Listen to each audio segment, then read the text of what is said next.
Hello guys, for today's video ay kukuwento ko sa inyo ang buhay ni Zilong. Zilong, kilala rin bilang Son of the Dragon, ay isang mandirigmang pinarangalan ng isang dragon. Ang kanyang kwento ay nagsisimula sa isang maliit na kaharian kung saan siya ay isinilang. Sa murang edad, natuklasan na may espesyal na tawag si Zilong sa pakikidigma. Ang kanyang mga magulang ay mga kilalang mandirigma rin, kaya't mula sa kanila ay natutunan niya ang mga kasanayan sa pakikidigma. Sa paglipas ng panahon, lumaki si Zilong na may layunin na patunayan ang kanyang sarili bilang isang tapat na mandirigma at tagapagtanggol ng kanyang kaharian.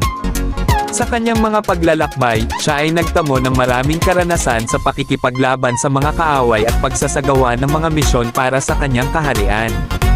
Sa isang partikular na misyon, natagpuan ni Zilong ang isang dragon na nakulong sa isang lumang templo. Sa kanyang kabayanihan at